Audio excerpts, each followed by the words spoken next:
Thank you for rebuilding the military and killing the terrorist.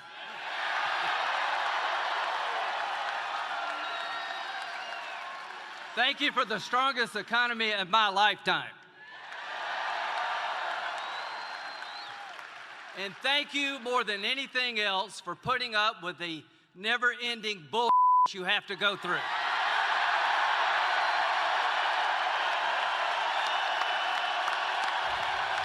Well, that was Senator Lindsey Graham last night in South Carolina, and he joins us now to respond to that rally. Senator, thank you so much for being here on Fox and Friends. We appreciate it.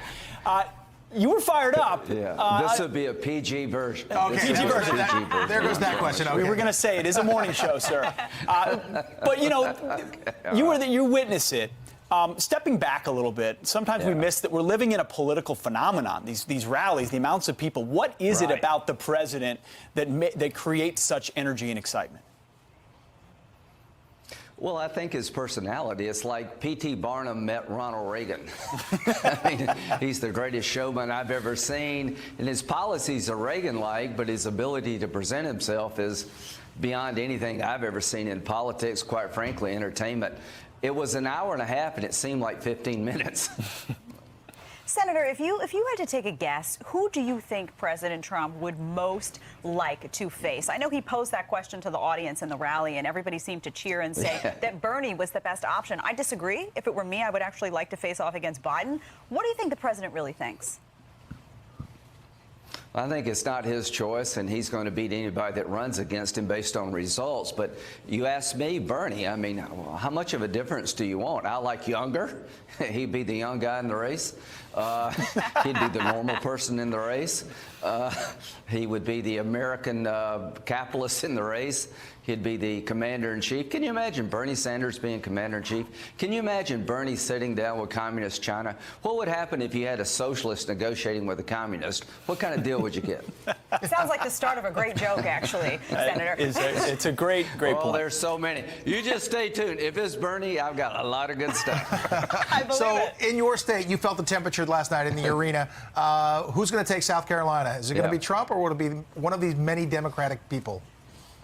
One of the Democrats there, or is it going to be Trump? The president by he'll win by double digits in South Carolina, and Joe Biden will win the primary. Joe's a good guy. I've known Joe Biden for a long time, traveled all over the world with him. He's a very decent guy, and African-American support is strong for Joe Biden. He'll win South Carolina. I just don't think Joe has the juice to catch up to Bernie. I think it's Bernie's to lose. Senator, the president mentioned it. He referred to you a couple of times, the idea of Republicans voting in the Democrat primary. It's an open primary.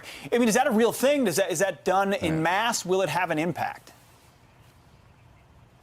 Well, it's always talked about. It's seldom executed. I doubt if it will, to be honest with you. I think the primary is going to be 60% African-American, and Joe Biden will win because James Clyburn, the African-American congressman, is beloved in South Carolina, and Joe's beloved by the African-American community. And, you know, socialism doesn't sell to anybody much in South Carolina. Black, white, tall, short, libertarian, vegetarian. We're not socialist in South Carolina, no matter where you go to church or the color of your skin. So bottom line is Biden wins Saturday, and I think Bernie begins to run away with it Tuesday, unless Bloomberg can pull a rabbit out of the hat. Senator, you mentioned Bernie Sanders as commander-in-chief. Right now, President Trump is, and we just signed a historic peace deal. We covered it on this program. Your reaction to that deal and its ramifications? Let's give it a try. 18 years is a long time, but you got to remember why we still talk about Afghanistan, Major.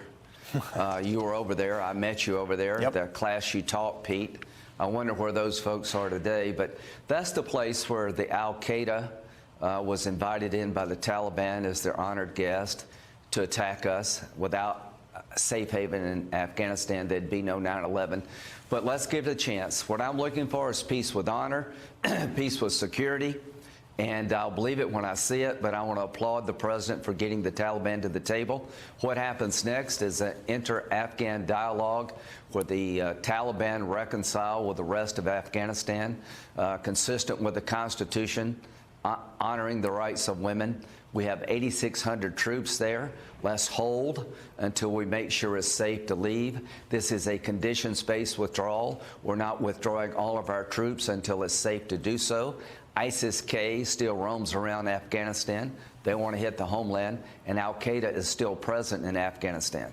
Senator, I'm very skeptical of follow-through from the Taliban on these conditions that are being stated. But I keep finding myself saying, well, what other option would the president have? Perhaps this is the best option. Is there another way that you could go about this? Because it seems to me that any sort of negotiation or peace agreement with the Taliban seems in itself a strange concept.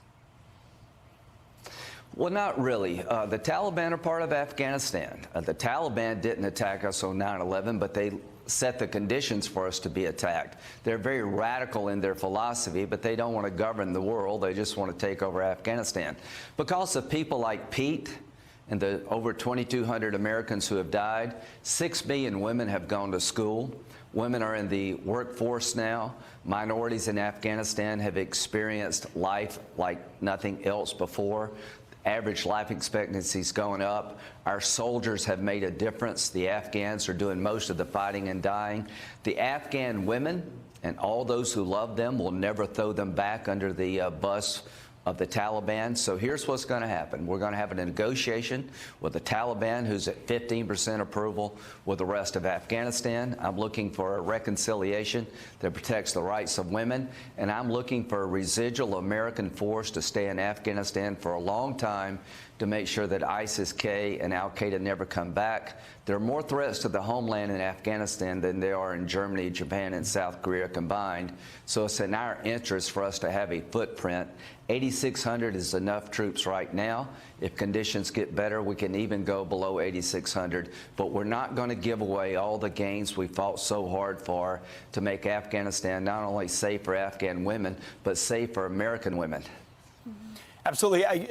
Colonel Graham, which is how I knew you in Afghanistan. People may not know this, but still serving in the reserves and oftentimes for your service, for your service would go to Afghanistan and visit the troops. So I don't know if you can hear me now, right now, Senator, but thank you for what you've done to support the warfighter in Afghanistan. Nobody's gone more to the battlefield than him, and you don't have to agree with every way he views the world, how long we should be involved, but he cares, and he gets it, and he's invested. And if he believes this is a deal that's possible, that's a very good sign. So thank you, Senator Graham, for coming I honestly on didn't today. know he was a colonel.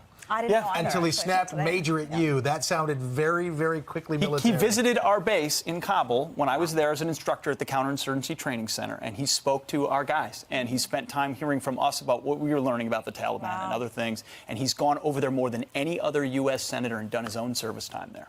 So he knows about he knows of Afghanistan. what he speaks. No Absolutely. doubt about it. Colonel Graham, thank you very much.